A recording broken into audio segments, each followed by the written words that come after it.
Guys, മഴയൊക്കെ ആയപ്പോൾ മുറ്റത്തെല്ലാം പുല്ല് കയറി തുടങ്ങിയല്ലേ. ശരിക്കും പറഞ്ഞാൽ കാടായി തുടങ്ങി. അത് വെട്ടി തെളിക്കാനായിട്ട് ഞങ്ങൾ ഇറങ്ങിയതാണ്. അപ്പോഴാണ് ഇതെൻ്റെ കണ്ണിൽ പെടുന്നത്. വേറൊന്നുമല്ല, കാട്ടുചേമ്പെന്ന് പറയപ്പെടുന്ന, നാട്ടിൽ പറയപ്പെടുന്ന നമ്മുടെ കലേഡിയം പ്ലാന്റാണ്. കലേഡിയം പല ടൈപ്പുണ്ട്. ഇത് ഏതൊരു ടൈപ്പാണെന്ന് എനിക്ക് തോന്നുന്നു. അങ്ങനെ ഞാൻ അതിനെടുത്ത് പോട്ട് ചെയ്യാന്ന് വിചാരിച്ചു. കാരണം കാണാൻ നല്ല ഭംഗിയുണ്ടല്ലേ. പോട്ട് ചെയ്യാനായിട്ട് എടുക്കുന്ന സമയത്ത് ചില അരണകളൊക്കെ കയറി വന്നിരുന്നു. പക്ഷെ ഞാനൊന്നും മൈൻഡ് ആക്കിയില്ല. ഒരു പോട്ട് അങ്ങോട്ട് എടുത്തു. ഫില്ല് ചെയ്ത പോട്ടായിരുന്നു. അപ്പോൾ അതിനകത്ത് മണ്ണൊക്കെ ഞാൻ നന്നായിട്ടൊന്ന് ഇളക്കി മറിച്ച് വെള്ളമൊക്കെ ഒഴിച്ചായിരുന്നു കേട്ടോ.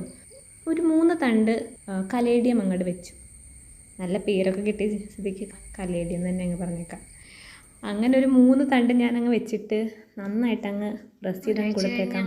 ഇനി കുറച്ച് ദിവസം കഴിഞ്ഞ് വന്ന് നോക്കുമ്പോൾ നന്നായിട്ടൊക്കെ വളർന്നിരിക്കുക. അത്ര എനിക്ക് പറയാനുള്ളൂ. അങ്ങനെ സംഭവം റെഡി. അപ്പോൾ ഇതിൻ്റെ അപ്ഡേറ്റ് ഞാൻ എന്തായാലും ഇടാവേ. അപ്പോൾ ശരി എന്നാൽ.